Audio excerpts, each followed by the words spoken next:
You probably know it as Blackburn Point Bridge, the north entrance onto Casey Key. Residents call it the Flying Bridge, and whether crossing by land or by water, they say they have a vested interest in the bridge's future. The Maryland Senate race could change the balance of power in Washington for years to come. The candidates just clashed on the debate stage in the studio behind me on issues such as their previous records and, most importantly, abortion. And if you want to help out or get the opportunity to meet cuties like the bearded dragon Duke right here, you can check out Second Chance Ranch and Rescue's Facebook group, or they're planning on hosting an event like this every month through the summer. Trump's nominee for Secretary of Defense, Pete Hegseth, is back here on the Hill today. He's talking with senators unsure about confirming him in the new Trump administration. Here's what Senator Joni Ernst of Iowa said after meeting with him earlier.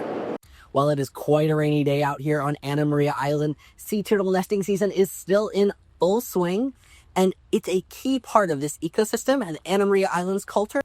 The Ringling Museum of Art is launching a new program this week that will run this summer. It hopes to bring young people into the fold to protect and cherish this cultural institution.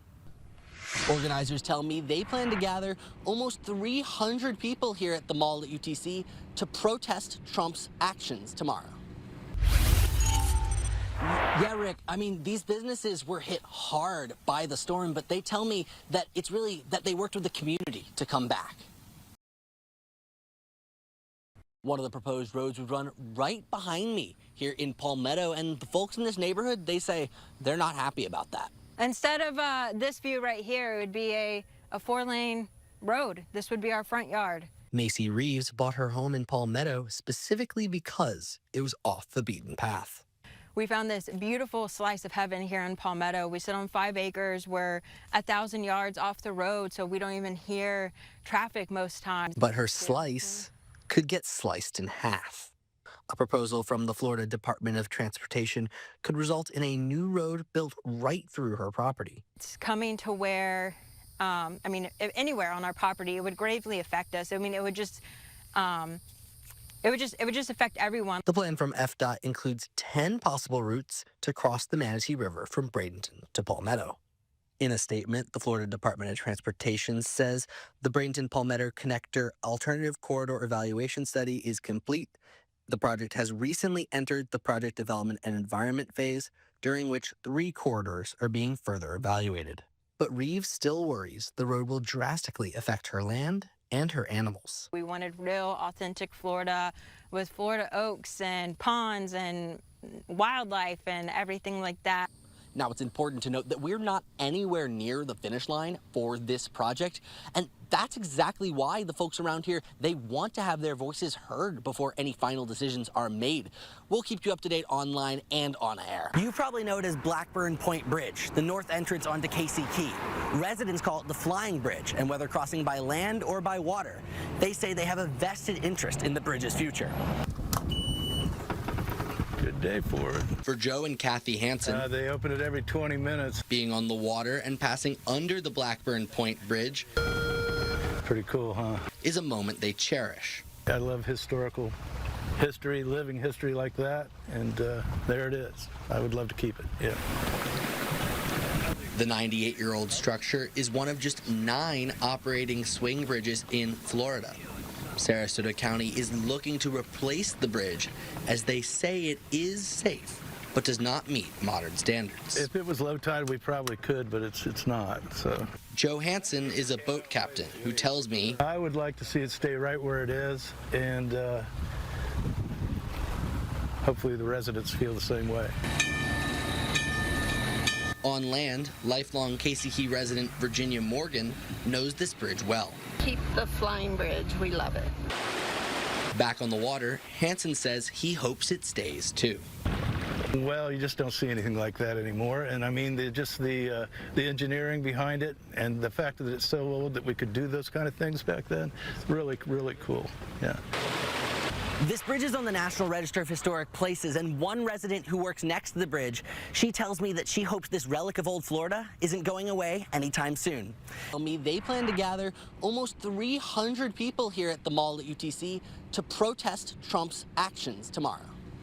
Trying to send a message that we're going to reject authoritarianism, billionaire rule, and try to restore power to the people.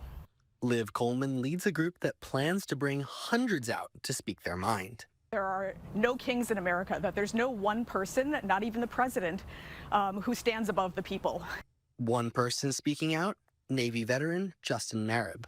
It's mostly like the stuff we've been seeing that the administration has been doing, ranging from the deportations for nonviolent immigrants. He says the most important message will be Trump is not a king, contrary to what he believes. the protests go well beyond UTC, with 6 different demonstrations planned in Sarasota and Manatee counties, according to No Kings, which is the national group behind the protest. Both the Sarasota and Manatee County Sheriff's Office tell ABC7 they're prepared, with SCSO providing us with a statement. We have been monitoring it countywide with our other law enforcement partners, and we have appropriate staffing to address any issues. And Julie Forrester, president of the Sarasota Democratic Women's Club, says she hopes no issues arise. 100% peaceful. We have organized protests here like all year, and they have been 100% peaceful. We are not about rioting. We are not about instigating. We have de-escalators. Now, the event is coordinated across the country, but ours are being run by local groups such as the Manatee Democrats and Sarasota Democrats, along with the Democratic Women's Club of Sarasota County. Nearly 8 months since Hurricane Helene closed the parking lot by forcing sand all over it, residents here in Minnesota Key, they're fed up. They say it needs to open, and it's essential for the community. It's been tough. My numbers are down. Michael McFarland is one of dozens who gathered at Chadwick Park today, pushing for the county to reopen the lot. All the stores aren't doing as well. Stores are closing. People are losing their jobs, and this is the lifeblood of Englewood right here. It starts right here. Everything that starts here ends up in the rest of the community. Others at the protest shared the same message, including organizers Tanya and Jonathan Heil, longtime residents of Minnesota Key. I can't tell you how many locals you've heard from that they're just not coming down here like they normally do because there's nowhere to park. They don't want to deal with the aggravation. For them, it's about more than just convenience. This is our family, and you know, when family's hurting, you have to stand up and do something about it. Others who frequent the area say they're ready to see change. I've been coming to Englewood Beach for 35 years now, every day, sometimes 2-3 times a day, come morning, afternoon, and evening. This beach brings our community together, young and old, it brings it together. Throughout the day, their message was clear. This isn't just about a parking lot. It's about a piece of Minnesota Key's identity being maintained.